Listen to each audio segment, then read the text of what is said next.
Hello, my name is Kate Hudson Hall, and thank you for listening to Bulimia Sucks. Now, this is a platform for people to share relatable and uplifting and inspiring conversations based on bulimia and anorexia and other eating disorders. And episodes include personal stories of where people are now and their difficult journeys and their steps taken into their recovery. And then also to professionals who work with people with eating disorders.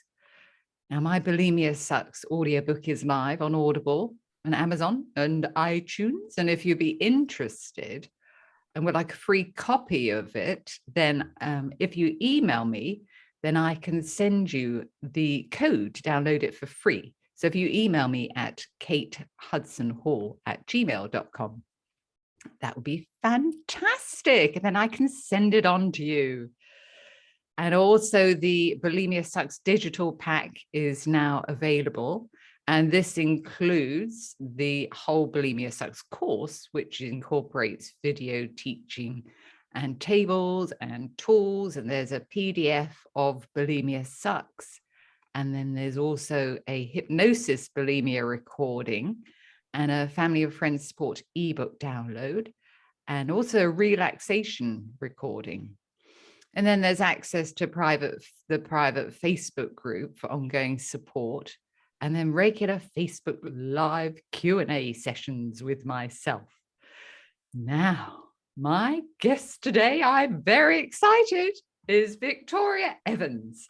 Now, Victoria began her career in the corporate world with a prominent Fortune 500 company in the beauty industry in Montreal. And during this time, her challenges related to eating disorders, mental health, extreme dieting, and overexercising. And these all became a catalyst for creating a solution to an issue millions of women deal with every day. And as a successful intuitive eating coach, she is disrupting the wellness industry through her fundamentally science-based approach.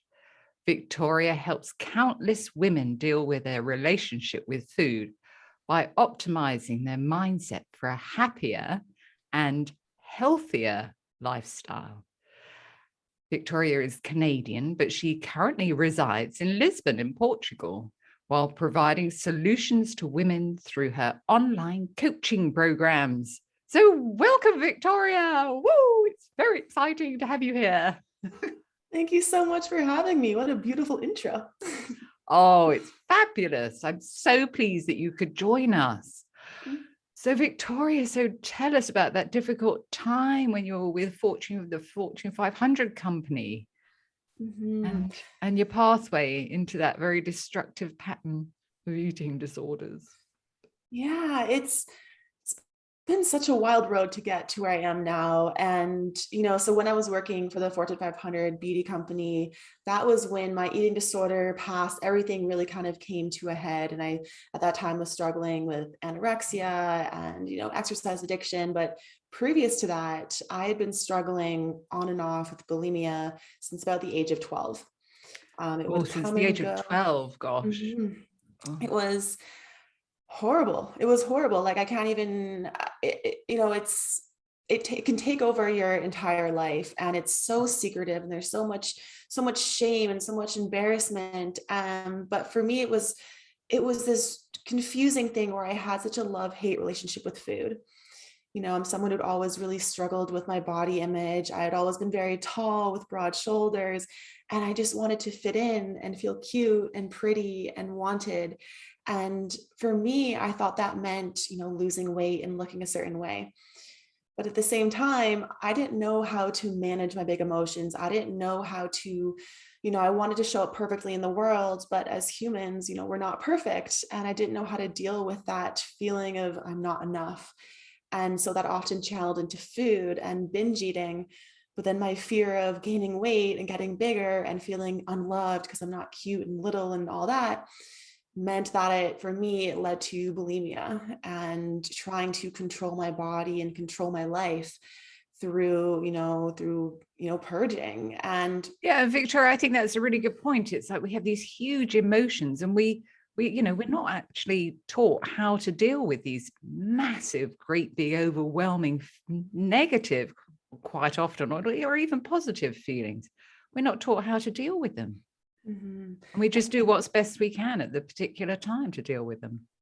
Absolutely. And I think that you nailed it. Like we are not taught how to process and feel our big emotions. And if anything, we're told that they're wrong, that we shouldn't have that anger, that we shouldn't have that frustration. And I think especially now in the society we live in, it's very positive vibes only. You should always be, high spirits, good vibrations, all of that, which, That's I not think reality. it's not reality, right? Like it's not realistic. As humans, we have the full range of emotions. We need to be able to feel our anger and our sadness. And for me, anytime I felt sad or upset, I was so overwhelmed and so feeling all consumed with that I didn't want to feel it. For me, it was safer to hate myself for eating the food than it was to hate myself for feeling a negative emotion. Yeah, that's so poignant, because it was easier in some ways to do that, isn't it? Yeah, it's kind of like a pick your poison.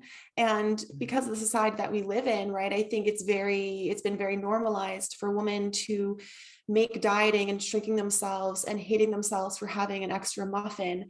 That is so, normalized, as it were, even though shouldn't be normalized, right? But to have those deep feelings of feeling, inadequate and I'm not enough, and the self-worth. And for me, a lot of that related to, depression, anxiety as well.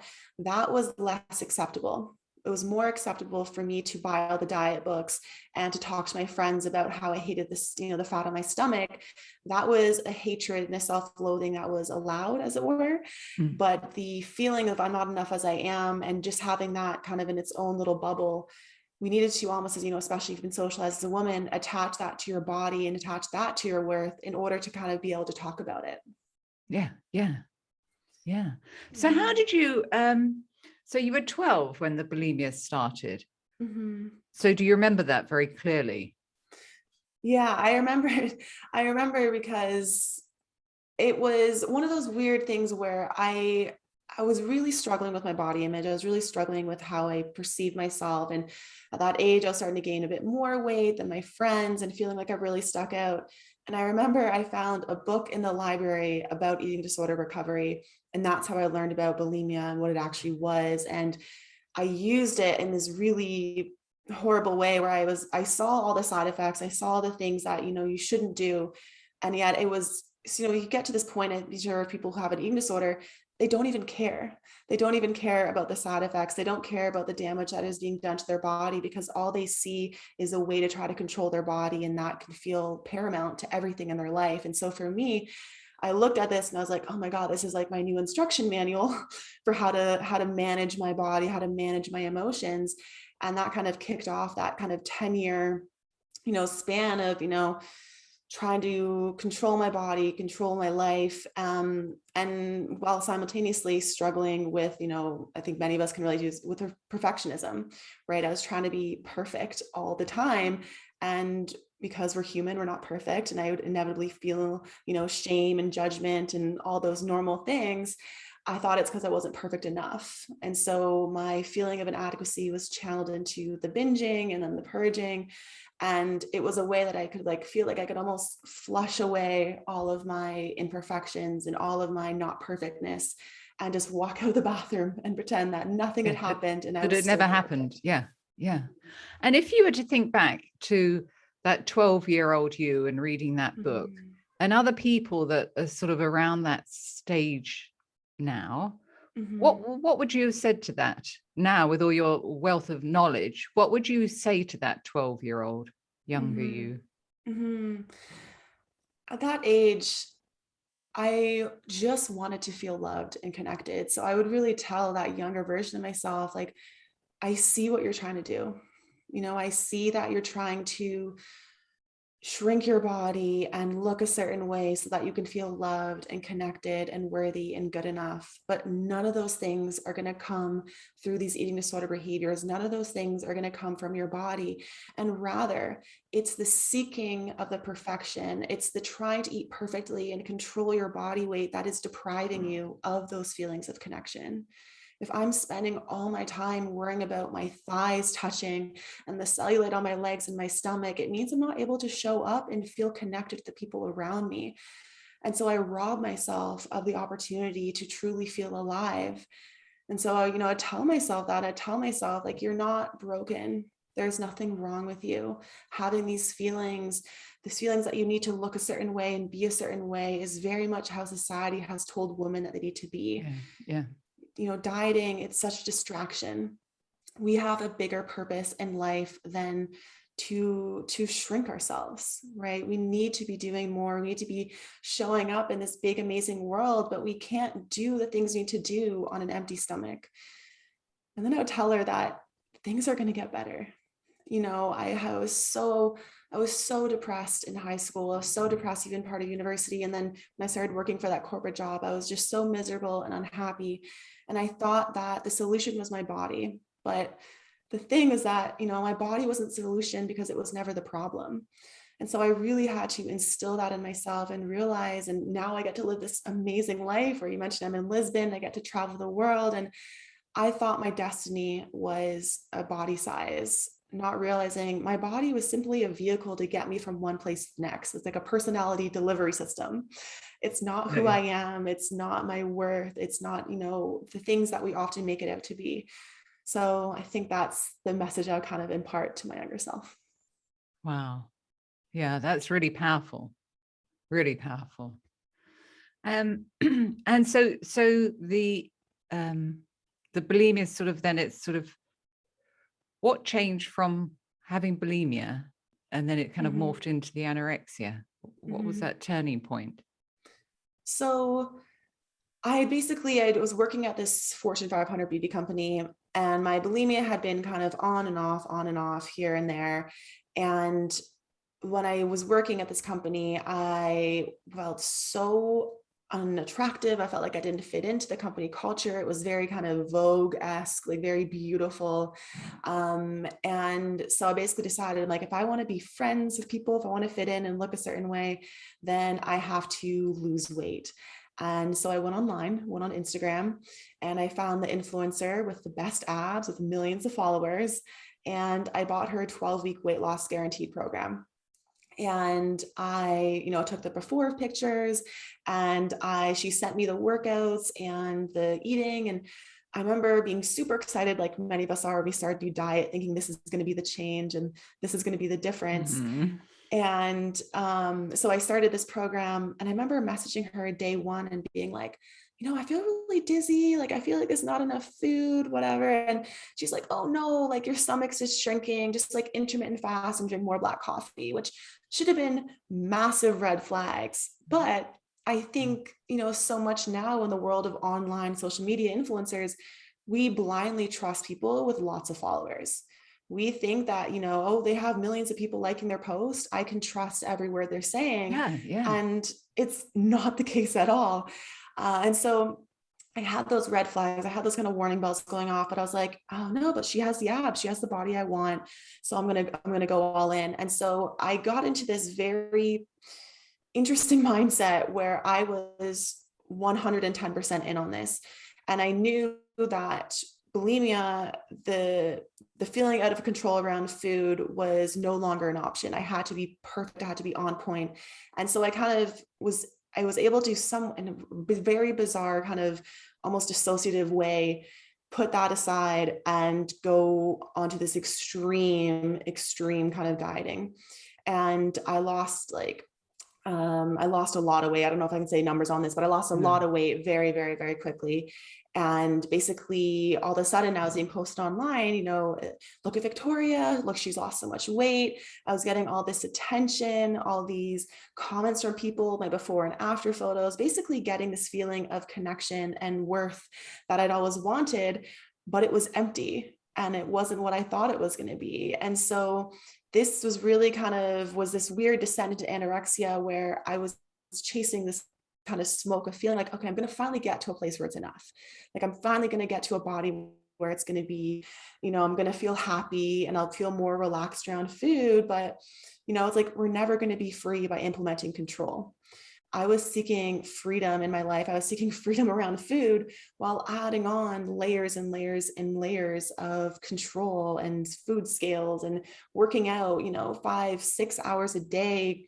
I know. And at my low point, it was because I had an extra handful of trail mix. I went to bed at like 2 a.m., had a handful of trail mix and freaked out and ended up running 30 kilometers at 3 a.m. through the streets of Montreal because I could not let those calories sit in my body. I was like, there's no way.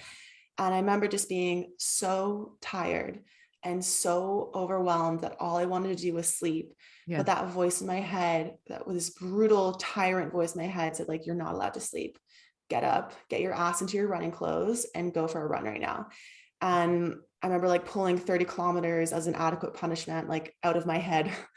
And, I remember running through the streets, crying, and the lights, the car headlights, like they were lighting up my face, and just being like, oh, I can't do this. I can't do this anymore. I'm so tired. I'd lost my period at this point. My hair was falling out. I wasn't sleeping. I wasn't living.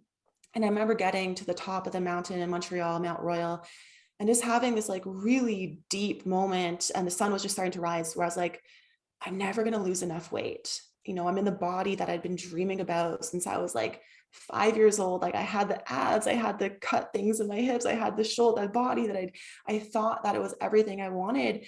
And it was this really kind of earth shattering moment where I had to realize like, maybe this is not all that I'm meant to be. Maybe that looking a certain way and reaching this body size, maybe this is not it. And if someone, especially if you're social as a woman, you've been kind of sold this idea that you're going to get to this point where your body looks a certain way and you're going to be the after photos where she's smiling and happy and, on the cover of the magazines, and she drops the jeans and she's like, I lost weight. You think that's going to be, this like amazing, wonderful moment. And I never felt so depressed or anxious or unhappy and miserable. But I think when you get, we have that vision, don't we? Oh, but once we achieve this particular weight, we're going to be happy. Yeah. And that's not the case. We're so disconnected between our emotions. Completely disconnected. And I think it's fueled by this fantasy that we're going to, again, that perfectionism where I'm just not perfect enough. If I was just more perfect, if I was just skinnier, if I just looked a bit more like this, then it would be enough. And it just fuels this cycle where it's never going to be enough because we're seeking a feeling of connection and happiness and wholeness with an external, an external thing, an external validation. And, we're never going to feel internally, valid and good enough and worthy if we're trying to get to it through an external validation, external praise. And it was so difficult. And I really had to kind of mourn this idea, this belief that once I would get there, that was it. And then, starting the recovery process, it was terrifying because I felt like I had to basically let go of everything I had believed about myself to be true, about my worth, about what it meant to be successful and have a certain body, and really let that go and start to redefine, who I was and who I wanted to be. So Victoria, how did you let that go? Yeah. So when I ran down the hill, I called an eating disorder hotline. And for the first time in my life, I opened up. Wow. And I was vulnerable, and I cried on the phone to this lady in Montreal on this hotline for hours, because the first time in my life that I wasn't trying to be perfect. I wasn't trying to be perceived a certain way. I was just raw and open and vulnerable. And it's only through the vulnerability and being the openness and the honest with yourself, honest with yourself and your feelings. Absolutely. Which is scary, right? Because I think with eating disorders, it's a way to avoid how we're feeling through the control. And when we start to let go of that control and stop using food as a way to kind of, fit into all the places in our life that we're maybe not willing to go, not willing to feel, I talk about it's kind of like going through emotional surgery without food as an anesthetic, right? It can feel very raw. It can feel very scary, very painful. But it was only through doing that was I able to start healing and be seen in my pain. And I think that for me was one of the biggest turning points where I realized like, I'm never going to be able to beat this on my own because I am not willing to see myself, my own pain. I need someone to help facilitate that with me. And, with eating disorders, it's like, it's not an illness of the body, right? It's an illness of the mind. Yeah. And so we need sometimes to have external people helping us to help see clarity and see, facts. Cause I know I started recovery and a psychologist asked me, she's like, if you knew being 10 pounds heavier was the difference between being happy, wouldn't that be worth it? I was like, I'd rather be dead. Like I couldn't see, you're so in it, you can't see reality. And so it's been a wild journey. Absolutely. I remember when I was in the depths of bulimia, I was so disconnected with my feelings. I just, I was so confused that I just thought I was going mad. I thought that was the only, that was the pathway. That was my pathway, because I didn't know, I was so muddled inside my head, and I just couldn't understand any of it. Yeah. And of course, but I didn't tell anyone that's how I felt. Oh, I put on this brave face and pretend that I was fine. But I was so disconnected. So I totally understand what you're saying.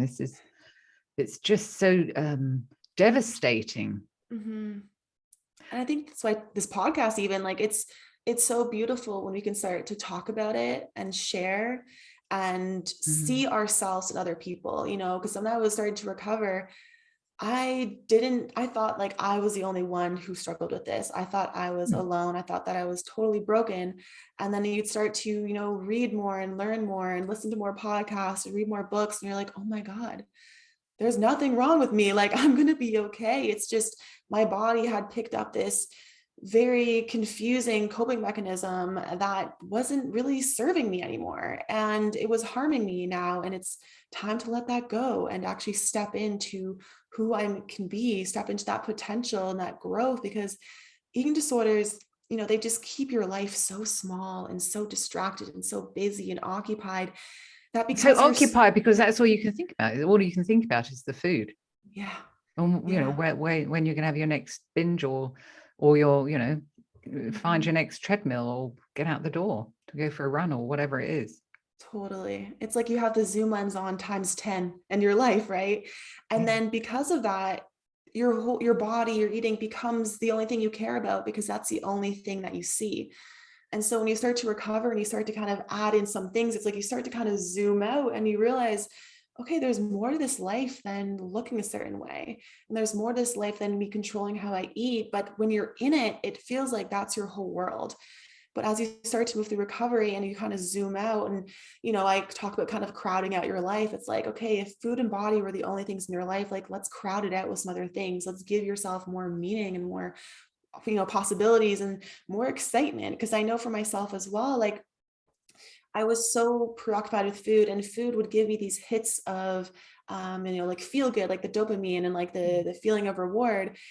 And I was depriving myself of pleasure in every other area of my life because I didn't think I deserved it. I was always punishing myself with runs and deprivation. And then food became this kind of sole outlet where I would kind of, where it'd be the binging or whatever to get those hits to feel good.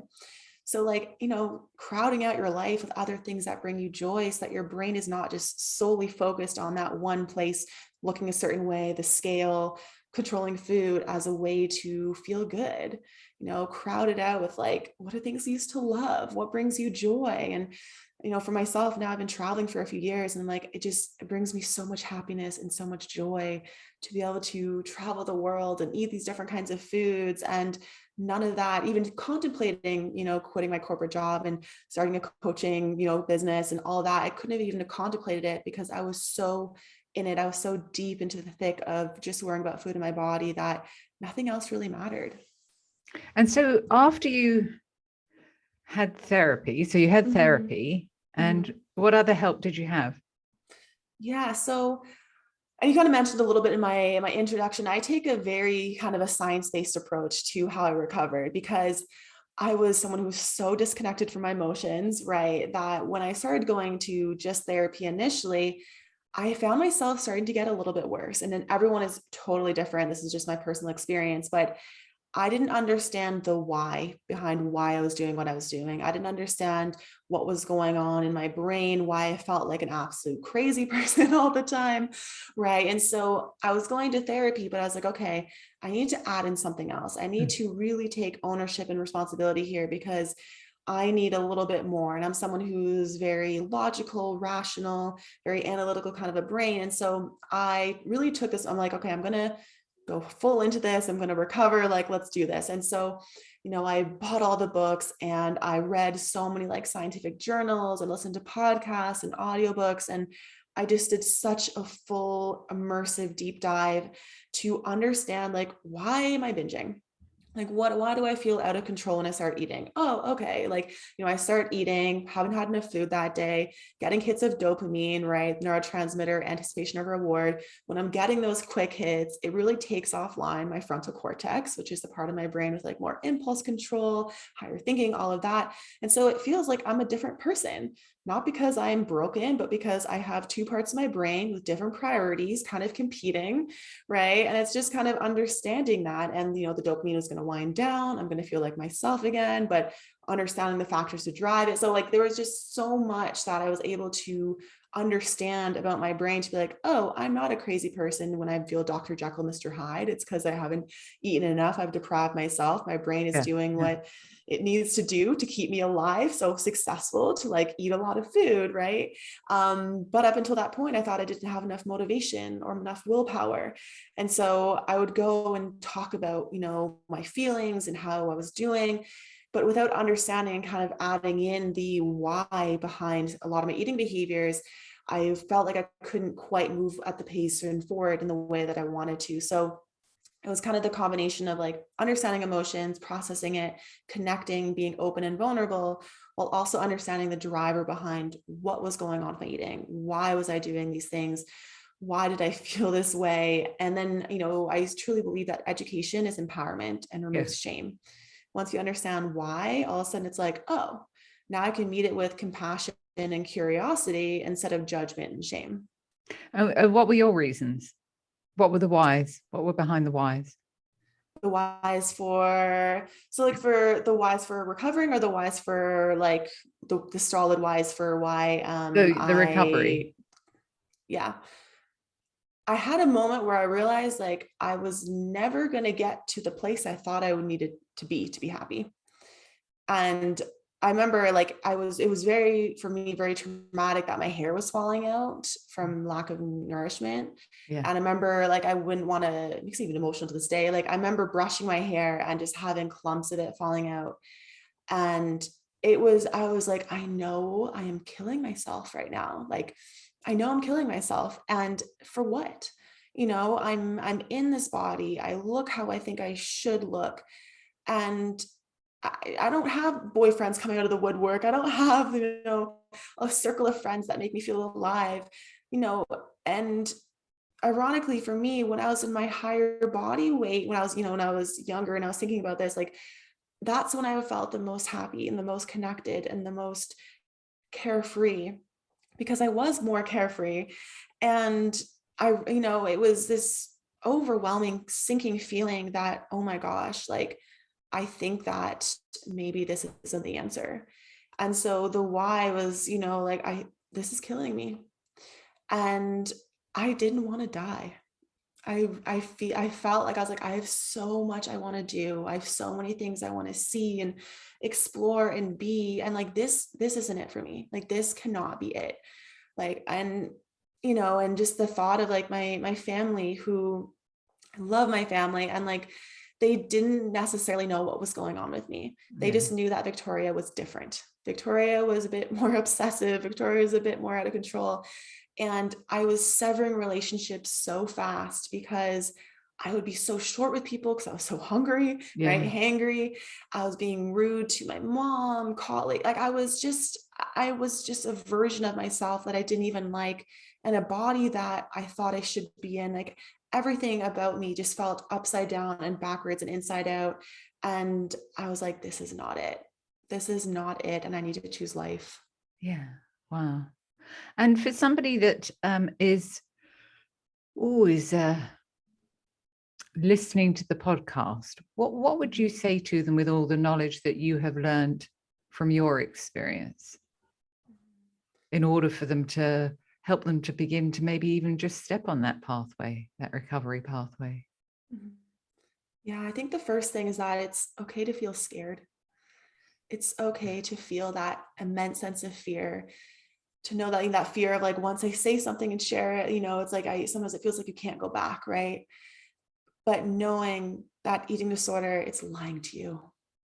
It's never going to give you what you want. I promise you that. And when we talk about it, when we share, when we connect with people who've been there and they can hold space for us and be like, I know how scary it is. I know how difficult this is.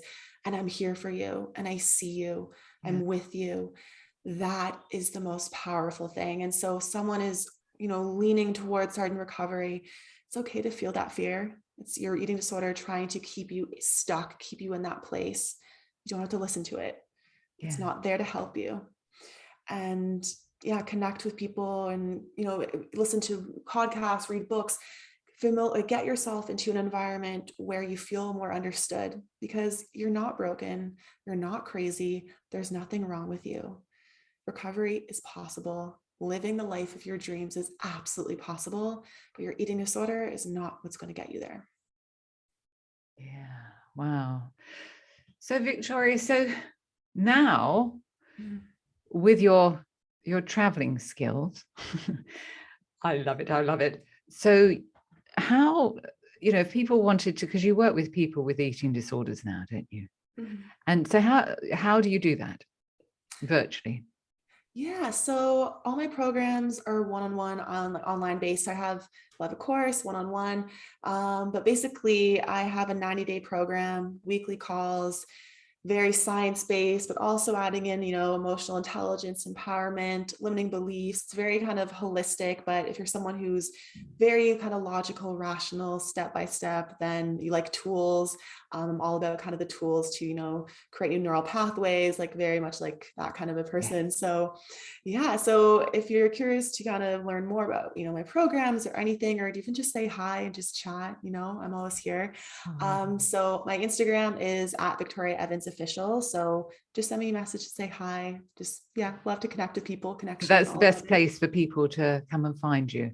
Yeah, or my website as well, which is just www.victoriaevansofficial.com, and everything. And then all the details about the course and how to connect with you, and everything's on there. And I have resources and articles and free stuff as well. So feel free to, as much help as you need there.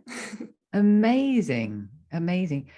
So lastly, Victoria, so what would you say to somebody with an eating disorder? I know we've talked about that just briefly earlier, but what else would you say to somebody with an eating disorder to be able to guide them and help them forward?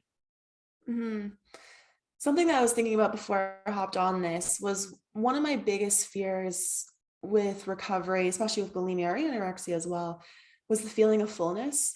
Yes. I used to get that feeling of fullness was like the worst thing for me.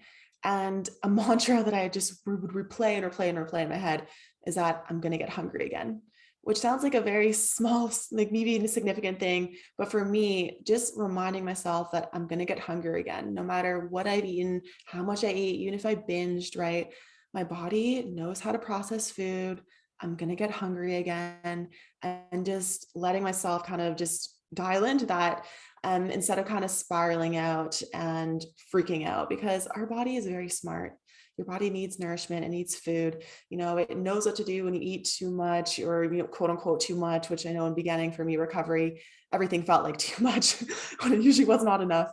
But just giving yourself so much compassion and so much love, because, with eating disorders, we are so hard on ourselves. We beat ourselves up so much, and shaming yourself and blaming yourself and beating yourself up, that's going to get you nowhere. right? How our brain works. It's, when we're actually, ironically, which I used to think that I had to shame myself and point out all my flaws in order to know what I needed to fix. But because of how our brain works, right? It's our brain avoids pain as a survival technique, which means if I'm always putting myself into mental pain, if I'm shaming myself, which actually triggers the same part of your brain as if you're in physical pain, you want to move away from that pain. So that might look like, the binging or the, eating a whole bunch of food to try to make yourself feel better, to avoid the pain that you inflicted upon yourself by shaming yourself. So, negative self-talk leads to negative action. Positive self-talk leads to positive action. So as you're moving through, recovery, like, I will get hungry again. You're doing great. I'm really proud of you. Sounds almost very silly, but knowing as well, when you're giving yourself those little bits of positive praise, you're actually giving yourself hits of dopamine. You're rewarding yourself, and that's renewable. That gives you, like, literally gives you energy and creates more positive momentum forward so you can continue on.